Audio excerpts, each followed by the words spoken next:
in Dostoyevsky's book, Crime and Punishment, he has his main character, Raskolnikov, decides that he's going to commit a murder, and he has very good justification for the murder. And Dostoyevsky's very good at this. He puts his characters into very, very difficult moral situations and gives them full justification for pursuing the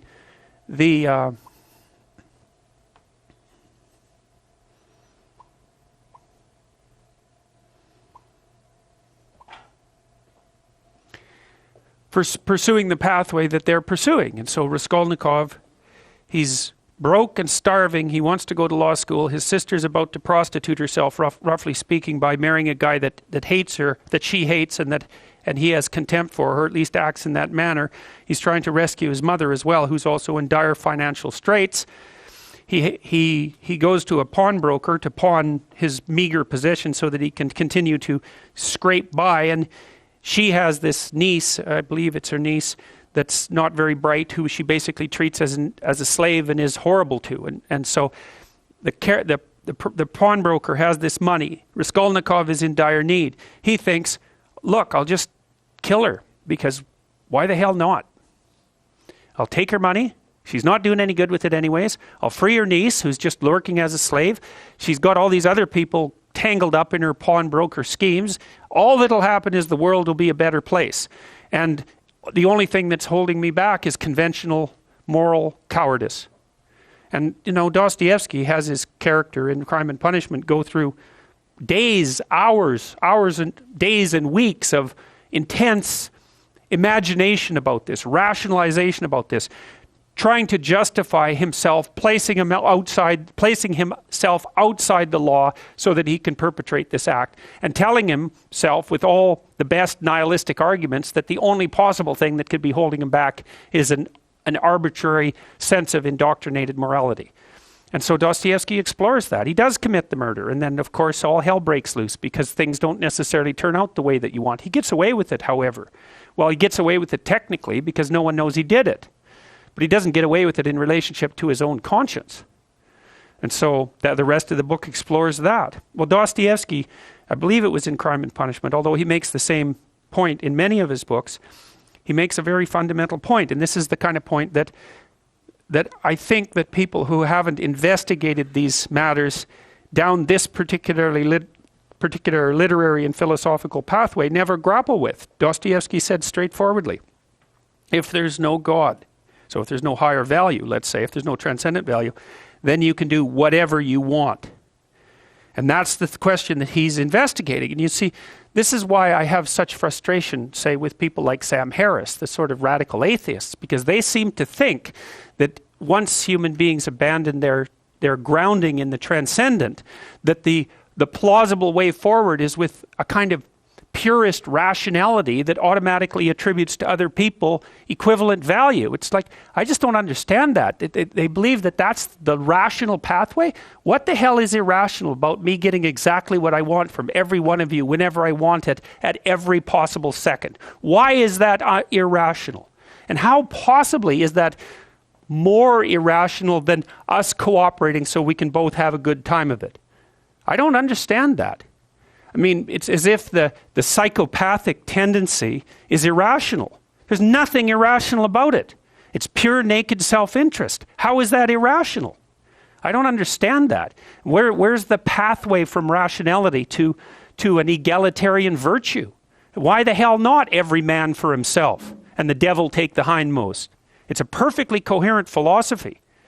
And it's actually one that you can institute in the world with a fair bit of material success if you want to do it. So I don't see. To me, I think that the universe that people like Dawkins and Harris inhabit is so intensely conditioned by mythological presuppositions that they take for granted the ethic that emerges out of that as if it's just a given, a rational given. And this, of course, precisely not Nietzsche's observation as well as Dostoyevsky's. That's Nietzsche's observation. You don't get it. The ethic that you think is normative is a consequence of its nesting inside this tremendously lengthy history, much of which was expressed in mythological formulation. You wipe that out. You don't get to keep all the presuppositions and just assume that they're rationally axiomatic. To make a rational argument, you have to start with an initial proposition. Well, the proposition that underlies Western culture is that there's a transcendent morality. Now, you could say that's a transcendent morality instantiated in the figure of God. That's fine. You could even call that a personification of the morality. If you don't want to move into a metaphysical space, I'm not arguing for the existence of God.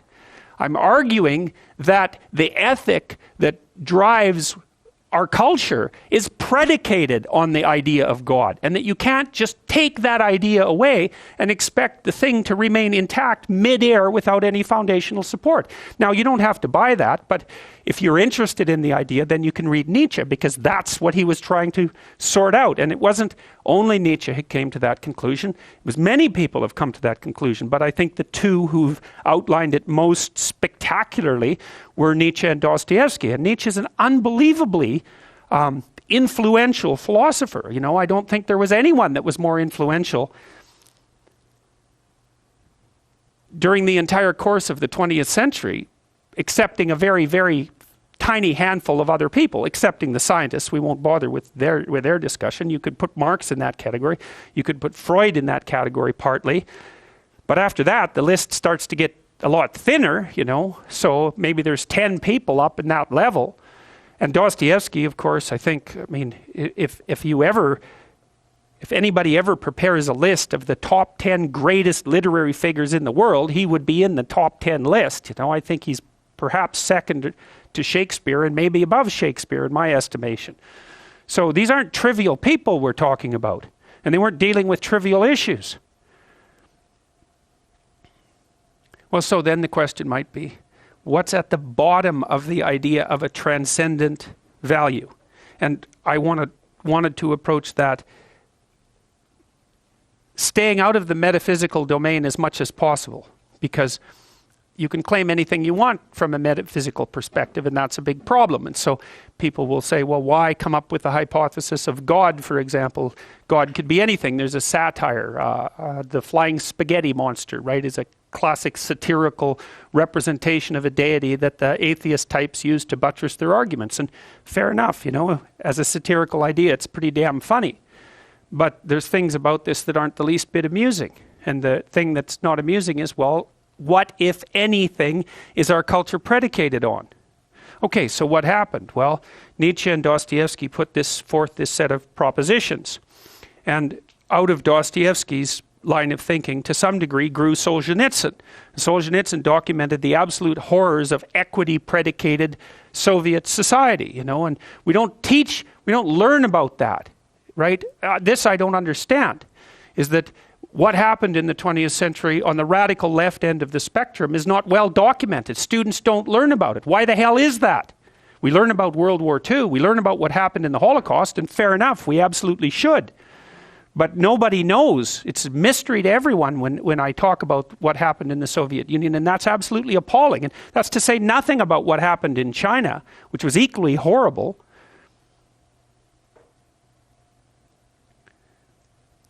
The system didn't work. It was predicated on the wrong values, unless you think that that sort of thing means worked, you know, because you have to define that as well.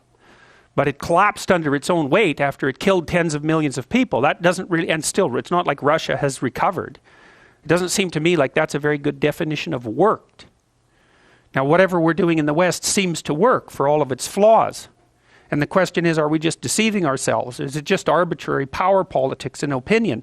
Or is there something at the bottom of it?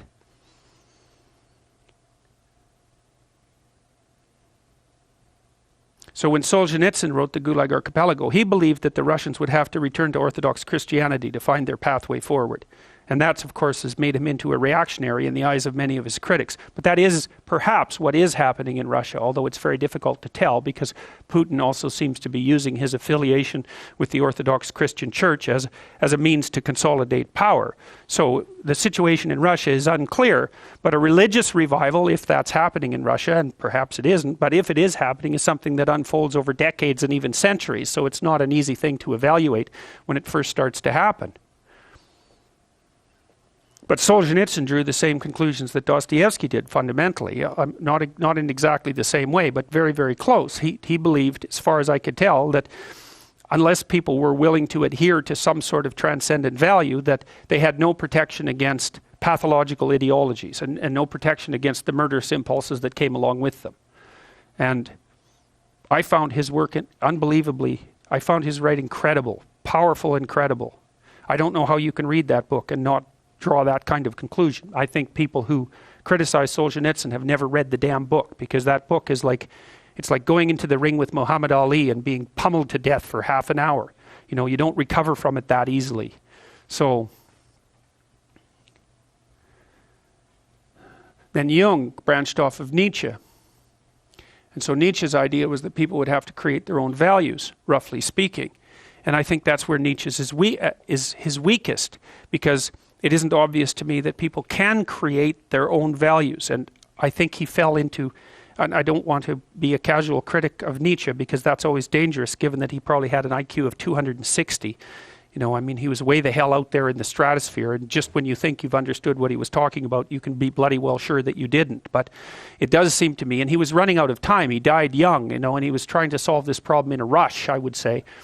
And he hypothesized that people would have to become supermen, overmen, roughly speaking, in order to deal with the death of God. And that idea sort of branched off into Nazi propaganda, because that's in some sense what the Nazis were trying to do with their promotion of the perfect Aryan. You know, now it's a misappropriation of Nietzsche in my estimation. And it was partly because his sister, who is a perverse creature, what would you say, doctored his work in such a way so that it was more easily appropriated by the Nazis. But there is some danger in what he said too, because you know, the question is, well, if you're going to transform yourself into the giver of values, what stops you from inflating yourself into something like a demigod and just pronouncing what the values are going to be? So that's a problem. You know, you're going to replace tradition with yourself. Well, there's dangers in that, because there's nothing to keep you humble. That's the most appropriate objection. There's nothing to keep you humble. And those things can spiral out of control very rapidly. And they did, say, in the case of Hitler. I mean, it's easy to blame what happened in Germany on Hitler, but that's a big mistake, because it was a dialogue between Hitler and the German people, right? Hitler didn't create himself. It was co-creation. He said things, people listened and told him back what to say. And then he said them and they listened and they told him back what to say. And it looped until he was the mouthpiece of their darkest desires. Now that's a game he was willing to play. But you can't think about that as, it isn't like Hitler created Nazi Germany. Hitler and the Germans co-created Nazi Germany. You know, when a leader gives articulation to the imagination of the population. That's what a leader does. And, you know, you could say that, well, maybe Hitler filtered what the Germans were telling him through a particular lens, because he had no shortage of resentment and desire for revenge in his own heart, you know. It's not like his life was a spectacular success before he became a political activist, and he was brutalized very badly in World War I, and he didn't get to pursue his primary dream, which was to be an art student in Vienna, and he had applied 3 times and got rejected all 3 times, and so he was bitter about that. He was basically living on the streets after World War I. He wasn't the world's happiest person, and I'm sure he carried a fair bit of resentment in his heart when he was in the trenches in World War I. In one experience that he had, all of his friends were killed by a mortar when he had wandered off to go do something else. So, you know, it's hard to even imagine what something like that would do to you. But I can tell you, when you're the only survivor out of 20 people, that's also going to give you an enhanced sense of your own specialness, because the alternative is just to think about how goddamn arbitrary the universe really is.